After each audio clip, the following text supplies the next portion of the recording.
सफाई कर्मचारी का काम है जी, अगर वो जात से बंधा हुआ है तो उसकी जाति बहुत ऊंची है, तो उस जाति को का जो अभिमान था उसको क्रश करा गया। जातिवाद बुरा नहीं है, अगर उस जाति का अभिमान सुरक्षित रहता तो ये जातिवाद धन्य है, मगर उसका अभिमान क्रश करके जातिवाद ने जब छुआछूत का रूप ले लिया,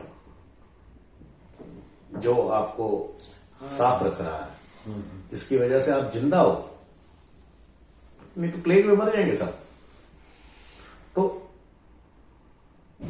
उसको छुआछूत और उसका जो अभिमान छीन लिया गया, उसकी जाति का अभिमान उसे छीना गया। जातिवाद वो है कि अगर वो सफाई कर्मचारी या वाल्मीकि या खटीक जो एक सेवा कर रहा है,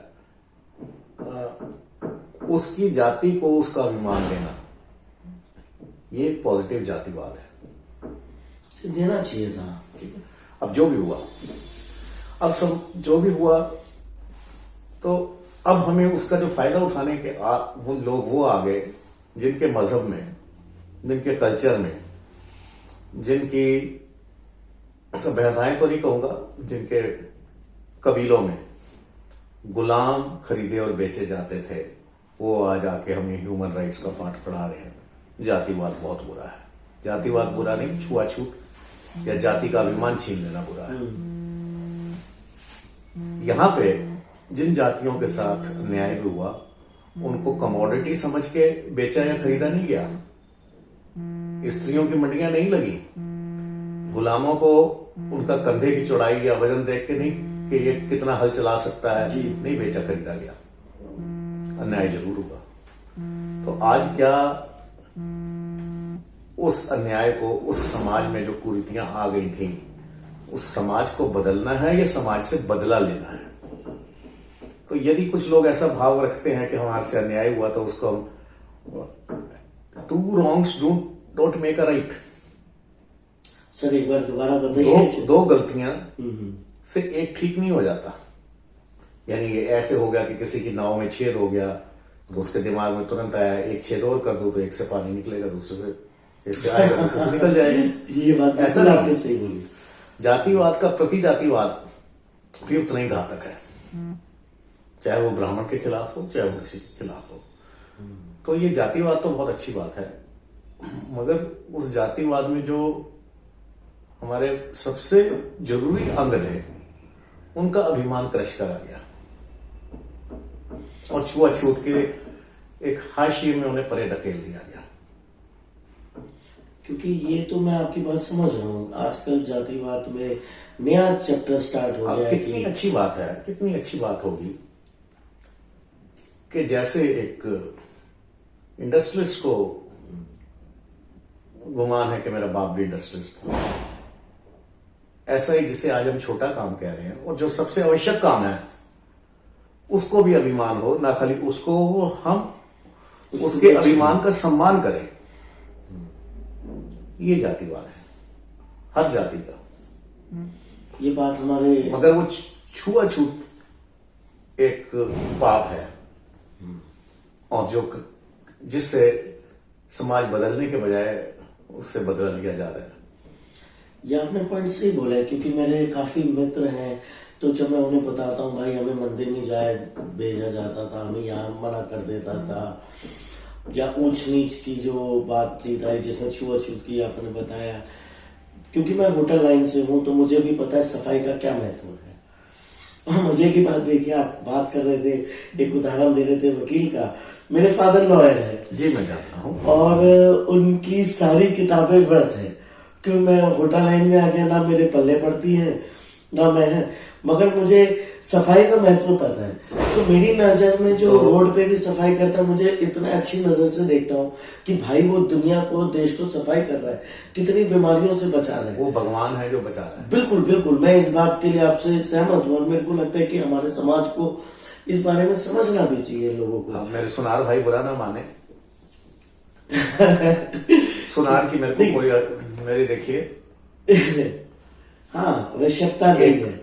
ये है, ये भी लोह का है, लोहे का, सर्वलोह का। बहुत अच्छी बात है सर।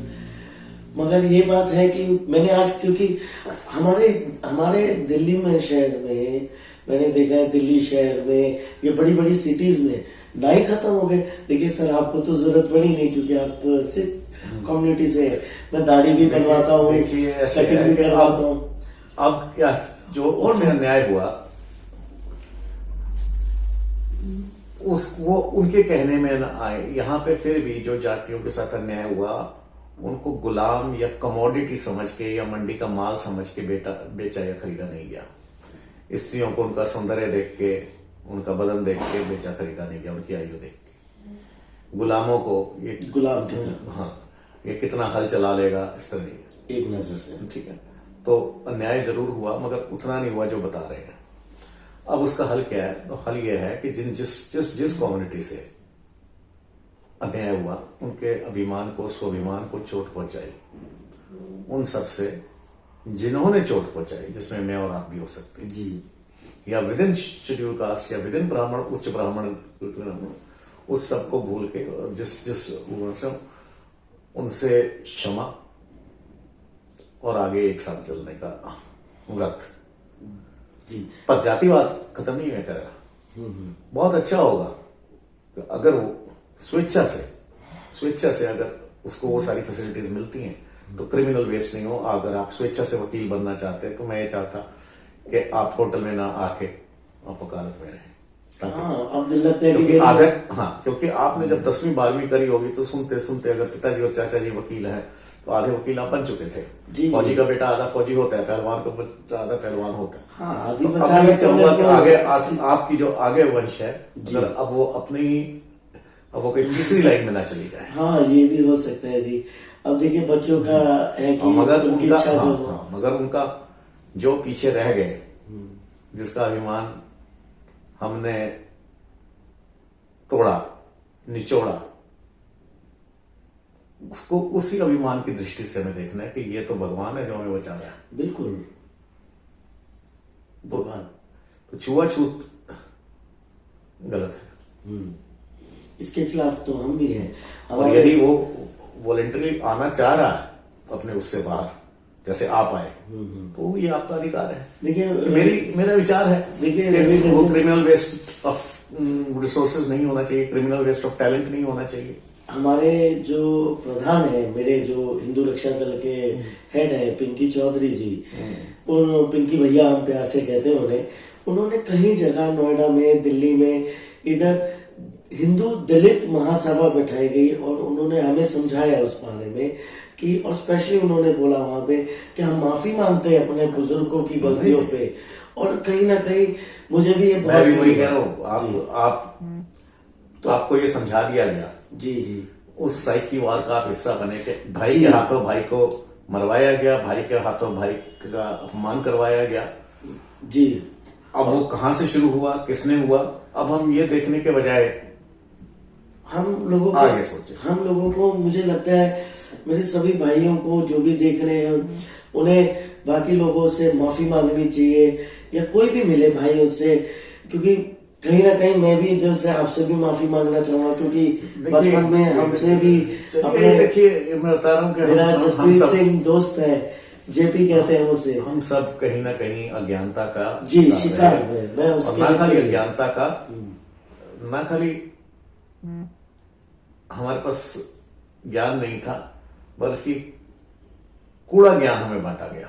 देखिए आज मिस इन्फॉर्मेशन दी गई। आज राम राज्य की स्थापना हुई है, तो शायद हो सकता है अभी कुछ लोग मेरे को बोल रहे थे कि आप तो मांसाहारी हैं, और फिर किसी ने बोला जी राम मांसाहारी थे। अभी आज टीवी जी 2-3 किसी पॉलिटिशियन ने भी काफी बढ़ चढ़ के मैं उसका थोड़ा सा जवाब देना चाहूंगा जी, कि अगर मांस नहीं खाना था तो फिर हिरन को पकड़ने क्यों गए थे? आपने घर में कुत्ता रखा हुआ है, क्या आप कुत्ते का मांस खाते हैं? नहीं, कुत्ते का तो आपने उसको प्यार से रखा हुआ है, घर का एक सदस्य बना के रखा। जी जी जी। तो वो हिरन को किस इंटेंशन से पकड़ने गए थे?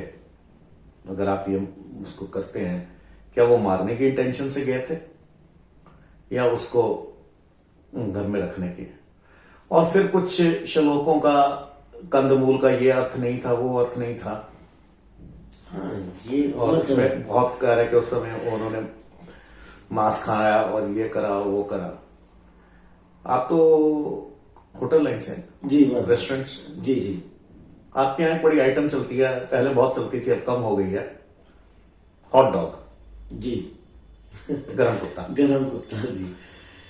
यानी आज से 50-100 साल बाद या 500 साल बाद अगर आपका मेन्यू हाथ पड़ जाए किसी के तो वो ये कहेंगे उस समय वो गरम कुत्ता खाते थे, कुत्ते को गरम करके फिर वो अपना उसमें दिमाग लगाएंगे। हाँ, हो फिर कुत्ते सकता को है। सीख में गरम करा जाता था या कुत्ते को कैसे करा जाता था गरम। मगर हम उस समय के जो बुद्धिजीवी होंगे या कुबुद्धिजीवी होंगे जैसे आज के हैं, तो वो अपने शब्दों के को ना समझते हुए वो इस निर्णय पे पहुंच जाएंगे उनके उस समय जो गरम कुत्ता खाते थे, गरम हॉट डॉग। हॉट डॉग खाते थे। ये बात तो मैंने सोची नहीं। तो ये जो हॉट डॉग की मानसिकता वाले लोग हैं, क्योंकि उनको प्रूव करना है। और बात ये हो रही है कि राम मंदिर, अगर राम मांसाहारी थे और या मांसाहारी नहीं थे, ये पूरी उसको डीफोकस करने वाली बात है, साइकी वॉर है कि जो शाकाहारी हैं उनकी नजर में वो राम की वो श्रद्धा ना रहे, और जो मांसाहारी हैं वो शाकाहारियों को हीन दृष्टि से देखें। जब हमारे प्रभु मांस खाते थे तो हमें भी खाना चाहिए, तुम नहीं खाते मूर्खो। तो ये आपका अपना विवेक है, मांस खाना ना खाना। और मांस कर मूर्ख झगड़े, ये जो है ये विषय ही नहीं है।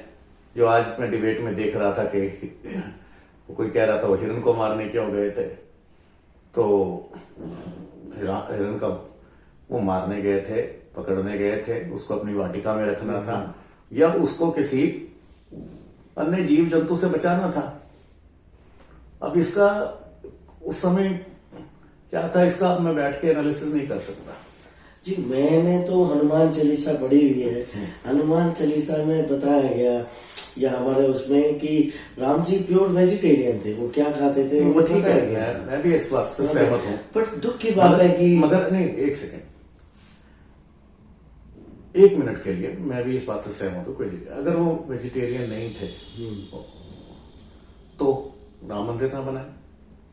इसका मतलब ये है कि वेजिटेरियन के दिमाग में से एक बहुत बड़े वर्ग के दिमाग से राम की श्रद्धा को कम करना हो गया। ये डिबेट छेड़ के, मैं भी नॉन वेजिटेरियन हूँ जी, मैं आपसे क्यों बोलूं कि मैं नॉन नहीं वेजिटेरियन। वो डिबेट छेड़ के आप तो इस तरह की श्रद्धा कम करने के जो प्रयत्न हैं ये होते रहे हैं। और बहुत से लोग हैं जो हॉट डॉग को समझेंगे आज से 500 साल बाद के उस समय होता था, लोग गरम कुत्ता कर करके खाते थे। और ऐसे भी प्रयत्न होते हैं कि कई लोग सूरज को पत्थर मारते हैं कि शायद मेरे पत्थर से ही गिर जाएगा। ठीक है, हर एक का अपना देखिए सोच नहीं बच सकते, मगर एक समाज को मेरे ख्याल से मिलके एटलीस्ट इस बारे में तो सोचना चाहिए कि जो हमारे पूर्वजों से गलतियां हो गई तो उसको अभी से ही सुधार मिलके दिल से बिल्कुल हमें एकजुट होके। हाँ, मगर इसमें किसी बाहरी प्रभाव नहीं होना चाहिए जो हमें आज बता रहे हैं। ना कोई भारत की राजनीति में अभी बहुत से विदेशी अर्धदेशी वो जैसे मिक्स ब्रीड कहते हैं या क्या क्या क्या क्या कहते हैं, बहुत ऐसे लोग हैं। जी जी जी मतलब कुछ खच्चर हैं जो न घोड़े हैं न गधे हैं, खच्चर हैं। जी खच्चर भी कई बार काम आते हैं जी, वो सामान ढोते हैं, दिमाग मगर भी कुछ होता खच्चर, है। कुछ खच्चर ऐसे हैं जो खच्चर की नस्ल में भी खच्चर है। मैं क्या कहूँ। तो मैं भी यही चाहूंगा अपने दर्शकों से जो फिर हमारा विषय आज इधर उधर हमारी बहुत पर्सनल, देखिए आज राम राज्य का दिन है तो ये है कि क्रोध में तो आ जाते हैं, बट क्रोध नहीं है, ये मेरी एक भावना है, मेरा एक विवेचन है, मेरी एक क्या कहना चाहिए, मेरी वेदना है जो मैंने प्रकट करी। क्रोध नहीं है, क्रोध और वेदना में बहुत फर्क होता है। रवि रंजन जी, मैंने आपका एक आर्टिकल पढ़ा था, सॉरी मैं पॉइंट से, क्योंकि मुझे लगता है कि समाज को समझने की शक्तियां तो खत्म हो गई है, क्योंकि मैंने जब से आपका आर्टिकल पढ़ा 20 साल पहले आपने किस मुहिम को स्टार्ट किया, किस के अगेंस्ट आपने खड़ा किया, मतलब मैं तो बताना चाहूंगा थोड़ा सा विस्तार में कि आपने झटका को लेकर स्टार्ट किया था। तब से मैं भी नॉन वेज में जब खाता हूँ, क्योंकि मैं एक हिंदू हूँ, तो मैं हलाल खाना बंद कर दिया कि मुझे हलाल से नफरत सी हो गई जी आपके ज्ञान से। पर मुझे 20 साल लग गए।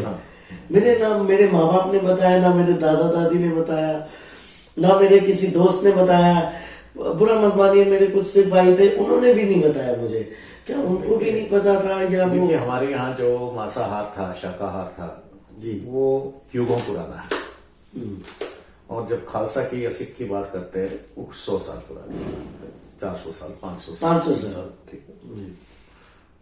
अब जैसे आपने पगड़ी जैसा कुछ, पगड़ी तो नहीं है मगर ये रेडीमेड पगड़ी आपने जी, आज वह तो मैं बिल्कुल फॉर्म में हूँ जी राम। तो मुझे तो एक मेरा वीडियो था पगड़ी से पादुका तक। तो ये पगड़ी कोई सिखों की नहीं है। हालांकि मैं तो ये कहूंगा हमने ये तो अच्छा करा कि हमने पगड़ी उतारी नहीं, मगर ये वो पगड़ी भी नहीं है जो हमारी होनी चाहिए थी। ये कुछ अंग्रेजों की दी हुई पगड़ी है, इसमें भी सुधार की जरूरत है। और पगड़ी तो पूरे भारत की जी, क्योंकि मेरे दादा के दादा से मैंने देखा, मेरे दादा के दादा तक पगड़ी में थे सब। शायद आपके दादा के पिताजी तक भी रही हो। हाँ, मेरे दादा के तपस्वी राम जग्गी था, दादा के पापा का नाम। तो उनकी फोटो जितनी भी देखी उन्होंने ऐसी पगड़ी, तो कुर्ता मुझसे पजामा। कुछ लोग कहते हैं कि आप बदल गए। भैया, मैं तो वहीं था जहाँ 10,000 साल पहले था। हाँ, मेरी बात छोड़ो। हाँ, इसमें मैंने भी कुछ वो आई है, कुछ चेंजेस आए हैं जो नहीं आने चाहिए थे। और पगड़ी हमारे मौसम के अनुकूल है। जैसे वो कई जगह वो प्रेशर कुकर का वो डाल लेते हैं, वो उनके मौसम के अनुकूल होगा। क्या कहते हैं उसको, जालीदार टोपी के नहीं, वो अरब में डालते हैं ना वो। मैं बचपन में यही समझता था प्रेशर कुकर का वो तो वो उनका अनुकूल होगा। मैं उनका मजाक नहीं उड़ा रहा, उनका ठीक है अपना। मैं ऐसा समझता था बचपन में, या अभी भी उसको क्या कहते हैं इनको मुझे नहीं पता। तो उनका अनुकूल होगा। पगड़ी हमारे अनुकूल है, पादुका हमारे अनुकूल है। आज मैं अगर कहीं पादुका पहन के जाता हूँ किसी होटल में, तो मुझे उस हे दृष्टि से देखा जाएगा। हाँ, ठीक, ये बात भी है। सोचेंगे जी आप उस कल्चर के नहीं है, या फिर अमीर नहीं है, या जो स्टैंडर्ड, या फिर पादुका के नाम पे लोगों ने एक्सप्लॉइट करा, पादुका के साथ चार और वो करे। जैसे खादी पहनने का मतलब है या तो आप गरीब हैं या आप पावर सिंबल हैं। ये तो आपने बहुत अच्छा पॉइंट किया, क्योंकि कुछ सालों में हमने ये देखा है ई मीडियम के माध्यम से ही, साड़ी पहनने वाली औरत को क्लब में जाने से या होटल में जाने से मना कर दिया। एक बार कुर्ता पजामे में था, मुझे भी मना किया। ये तो बड़ा हमारी तो साड़ी हमारी सभ्यता है, कुर्ता पजामा हमारा सभ्यता है, या उसको हमें पहनने से इन क्लबों में जाना फिर बंद कर देना चाहिए। अपना ठीक है, क्लब को चलिए एक मिनट में छोड़ देता हूँ। क्लब की अपना रूल होगा, मर्यादा होगा, उसको मैं नहीं कहता। मगर मैं जहां पे वो क्लब नहीं है, तो वहां पे भी तो हमारी महिलाएं आज कुछ क्या क्या क्या पहन के जा रही हैं। या ये तो जी, आप क्लब के ऊपर हम सारी जिम्मेदारी नहीं फेंक सकते कि अगर वो क्लब ना होता, मान लीजिए क्लब में मेरे को नोएडा में रोका गया था कुर्ता पजामा, अगर वो क्लब ना होता तो क्या हम सब धोती कुर्ते में या कुर्ता पजामा, तब भी हम पैंट कमीज पहन के चल रहे थे। एक मैं ही था ना कुर्ते पजामे में, साथ जो 8-10 साथी थे वो तो सब पैंट कमीज में थे। तो पैंट कमीज से कोई प्रॉब्लम नहीं है। प्रॉब्लम यह है कि ये मेरा है। और अगर कभी फिर हुआ तो हम पादुका की खड़ाओं की बात करेंगे कि खड़ाओं क्यों जरूरी है। खड़ाऊ क्या होता है, थोड़ा सा विस्तार में बताइए। कि देखिए, जब हम पादुका की बात कर रहे हैं, मैक्सिमम लोगों को तो पादुका भी नहीं पता होगा जी। या जब हम तो पादुका चप्पल को कहा जाता है या जूतों को कहा जाता है? चप्पल, पादुका मतलब जो पैर में जैसे जो पहले लकड़ की पहना, मैं उसी की बात कर रहा हूँ। खड़ाऊ की खड़ाऊ, अच्छा, उसे खड़ाऊ कहते हैं। हाँ जी, वो बहुत से अंडर करंट्स रोकती है, जो इलेक्ट्रिक अर्थिंग है वो रोकती है जी। इंसुलेटर होती है, मौसम अनुकूल होती है, और उसमें कोई प्लास्टिक या कपड़ा नहीं डलता। आजकल ठीक है उसमें कुछ बेल्ट वगैरह लगा नहीं, मगर उसमें वो हम और भी तरीके से वो रस्सी सी बना के जैसे वो वट करके बन सकते हैं वो। तो कई तरीके हैं, उसके अपने फायदे हैं। और हर प्रसाधन का, प्रधान का एक अपना महत्व होता है, जो बहुत कुछ भूगोल से जुड़ा होता है, भौगोलिक परिस्थितियों से जुड़ा होता है। तो ये पादुका गर्मी में भी चलती है, सर्दी में भी चलती है। ये तो है जी, हमारे बहुत पहले के टाइम पे पादुका ही होती थी, या फिर नंगे पैर चलते थे जी। काफी लोग तो नंगे पैर चलते थे कि धरती से कनेक्ट रहे। और कुछ हाँ देखिए, अब हमारी जब सड़कें हो गई, हाँ सड़कों में तारकोल हो गया, उससे पैदल नहीं चलता। अब बैल जो है, विश्वास करिए, अगर बैल पे ट्रांसपोर्ट आ जाता है ट्रक से वापस, तो कोई ज्यादा गति का फर्क नहीं पड़ेगा। बैल या घोड़ा क्यों पीछे रह गया? यहां से 300 मील मेरे को बैल ले जाना है अगर, तो उसको पानी कहां पिलाऊंगा? कोई हौद है? तो 300 मील तो ट्रक भी नहीं चल सकता, उसको भी पेट्रोल पंप चाहिए। उसके पेट्रोल पंप है, उसका हौद नहीं है। तो जो मैं खाता हूं, मेरा खाना नहीं है, जो आप खा रहे हैं आपका खाना है, तो मैं कैसे भागूंगा आपके साथ? ठीक है, तो अगर इसको आप कैलकुलेट करेंगे तो बैल खेत से आपके शहर के घर तक आ सकता है, बार बार ट्रेन से इससे उतारने की जरूरत नहीं है। ये नहीं मतलब कि मैं बिल्कुल उसको नकार रहा हूं, मगर हमने जितनी R&D इस पे करी, अगर बैल की नस्ल पे करी होती, घोड़े की नस्ल पे करी होती, तो हो सकता है शायद हम भी उतने ही फास्ट होते या उससे भी फास्ट होते। जी जी जी। मगर हमारी R&D उस पे रही, हमारी ऑटोमोबाइल पे रही। सड़कें ऑटोमोबाइल के हिसाब से, आज अगर घोड़ा भागना भी चाहे तो उस सड़क पे वो नहीं भाग सकता, क्योंकि उसका अनुकूल नहीं है। उसके पैरों में कुछ नीचे लोहे की वो लगाई जाती है, तो जब वो उसके अनुकूल ही नहीं है, तो यानी आप मछली से कहें वो सड़क पे चले नहीं हो सकता, वो नहीं हो सकता। तो ऐसे ही ये है। फिर हम कहें मछली चलना नहीं जानती, मछली चलना नहीं जानती, तैरना जानती है। आज मैं तो सिर्फ आपको राम जी की बधाई देने आया था, बहुत बधाई। बट मुझे कहीं ना कहीं लगता है ये बातें भी होनी हमारी बहुत जरूरी थी। देखिए, हमें दो चीजें हैं, मैं बार बार इसके ऊपर आगे हम करते रहेंगे चर्चा। साइकी वॉर्स जी, इसको हमारे समाज को समझना चाहिए एक बार थोड़ा सा। और दूसरा, शत्रुबोध और मित्रबोध, यह हमें समझना चाहिए। शत्रुबोध और मित्रबोध के बारे में थोड़ा सा और 2-4 मिनट में जानना चाहूंगा कि शत्रुबोध आप कहते हैं, मतलब ये बोध कोई प्लेनेट है, या मतलब कोई जैसे शनि बैठ गया, अवेयरनेस? अच्छा, क्योंकि कई बार हमारे जो दर्शक है या वो है अवेयरनेस, हमें ना तो शत्रु का पहचान है, ना मित्र की पहचान है। ये बहुत जरूरी है। जो अपने बहन का भाई नहीं हुआ उसको हम भाई मानते हैं। जो अपने बाप का बेटा नहीं हुआ वो उसको उम्मीद करते हैं। जी जी। हम तो हिंदू रक्षा दल से हैं। मैं एक कहीं पे किसी यूनिवर्सिटी में मुझे बुलाया था, तो उन दिनों में कोई स्कैम हुआ था, कौन सा वो बड़ा स्कैम हुआ था, सत्यम स्कैम। तो वो कौन रिस्पॉन्सिबल है, उसमें कुछ जजेस भी आए थे, बड़े सीनियर जजेस थे, हाई कोर्ट के या कहाँ के। तो मैंने कहा इस सब के लिए हम सब जिम्मेदार हैं। अकेले वो क्या नाम था उसका, राजू या क्या कुछ ऐसा नाम था, उसके ऊपर होने देने से बात नहीं होती। हम सब जिम्मेदार हैं। ये जब चीज होती है तो ये जो चीजें हमको समझनी पड़ेंगी कि इस तरह की चीजें क्यों होती हैं। मैं अपना रोल अगर ठीक करता हूं, आप अपना करते हैं, बहुत अच्छी बात है। आप अपना ही नहीं करते तो मैं अपना तो करूंगा ही, पर आपको भी टोकूंगा। जी। ये भी मेरे रोल का हिस्सा है। ये टोकना बहुत जरूरी है। कई बार हमारी चुप्पी दूसरे के लिए ताकत बनती है। मैंने कई जगह देखिए, मैं आज बहुत अच्छा दिन है, मगर साक्षी के केस में भी, साक्षी दिल्ली कांड हुआ था, लोगों की चुप्पी, इतने लोग अगर रोक सकते। चुप्पी देखिए, एक तो है कि बहुत लंबा हो गया है। जी जी। देखिए, दास्ता गुलामी दो तरह की होती है।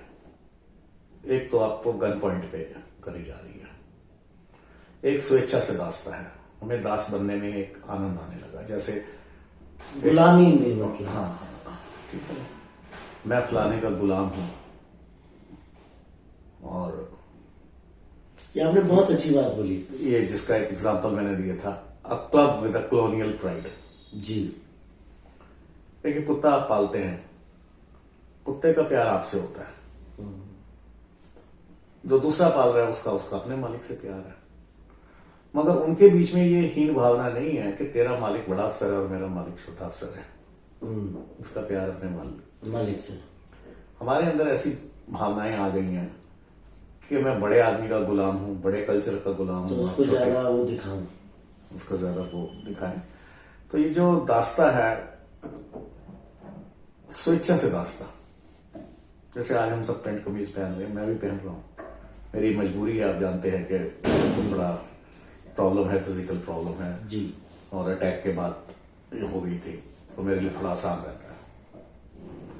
तो आज मैं कई बार कहता हूं, एक दुकानदार 40 डिग्री टेम्परेचर में, 45 डिग्री टेम्परेचर में बैठे हुए मैंने देखा है। सेल्समैन टाई लगा के और बैठे हुए हैं, बत्ती है नहीं, 45 डिग्री टेम्परेचर है। हमारे जजेस, वकील गाउन और क्या क्या पहन के, छोटी कोट्स में तो जहाँ कोट है, कोट में कोट पहन के जाते हैं, जहाँ पे पंखा नहीं है जी, ठीक है ना, काला रंग पहन के जा रहे हैं। तो क्या अगर वो कोट नहीं पहनेगा या गाउन नहीं पहनेगा, अब तो एकदम कर दिया, पहले वो भी नहीं था कुछ समय के लिए, तो क्या उसकी बुद्धि कम हो जाएगी? दुकानदार जो सेल्समैन है, अगर वो कुर्ता पजामा पहन के आपको किराने की दुकान पे कुछ दे रहा है, तो क्या वो बदल जाएगा? ये स्वेच्छा, क्योंकि जिस समय वो टाई लगा के बैठता है तो हमको भी अच्छा लगता है, कितना स्मार्ट आदमी है ये, क्योंकि हमारा मन मस्तिष्क गुलाम हो चुका है। ये बात मैं आपकी बिल्कुल मानता हूँ। आपका ज्यादा समय नहीं लगा। उसी पैमाने में हम देखते हैं जी, क्योंकि अंग्रेज को अच्छा लगता है, भैया वहां ठीक है टाई पहनता है, वो -10 में पहन रहा होगा। मैं कहीं ना कहीं इस चीज को कनेक्ट कर पा रहा हूँ अपने से ही, क्योंकि जैसे आपसे बात कर रहा हूँ तो आदमी अपने से कनेक्ट करता है। कई बार मेरी मम्मी बोलती है मेरे को कि तू कैसे बन के रहता है, टाई कोट पहन के लगाया कर। अब उन्हें कौन बताया कि जी होटल लाइन में हूँ या रेस्टोरेंट में हूँ। हाँ, वो कहते और भी तो मालिक है, बट मैं ऐसे ही रहता हूँ नॉर्मल, जैसे मेरे को रहना पसंद है। मुझे नहीं पसंद कि बिल्कुल टाई कोट पहन के मैं रेस्टोरेंट में, मैं अपने स्टाफ के साथ मिल के काम करता हूँ। मैंने आज तक कभी नहीं पूछा कि भाई तू कौन से उसका है। हाँ, सनातनी रखता हूँ मेरे। देखिए ऐसे है, बस मैं पैंट के खिलाफ भी नहीं। अगर मेरे पास मान लीजिए कोई पजामा नहीं है और मैं धोती पहन के मोटरसाइकिल पे जा रहा हूँ, धोती और पैंट दो हैं और मोटरसाइकिल में कोई जाल नहीं है, तो मेरे को पैंट पहन लेनी चाहिए स्थिति अनुसार। आज आपका लंबा समय लिया रवि रंजन जी। मैं चाहता हूँ कि आप कुछ लास्ट की कुछ बातें अपने दर्शकों से डायरेक्ट बताइए। आज राम जी का भूमि पूजन हुआ, हो सकता है राम राज्य की आज से स्थापना हो, तो कुछ उनको दर्शकों को बताइए, फिर मैं भी अपनी बात थोड़ी सी रखूंगा। जी, बस आज बधाई जी, और हमको कॉन्शियस रहना है, हमें शत्रु बोध में और शत्रु बोध होना चाहिए, मित्र बोध होना चाहिए, ये हम पहचान लें। और जो छोटे छोटे चीजें होती हैं उस पे ध्यान दें। किले का हमने फाटक बहुत बड़ा बनाया, कोई घोड़ा हाथी उसको नहीं तोड़ सकता, इतना मजबूत फाटक है। परंतु अगर छोटा सामान से छेद रह जाता है और चूहे घुस आते हैं तो अंदर जो सेना है उसका अनाज खा जाएंगे, हम युद्ध हार जाएंगे।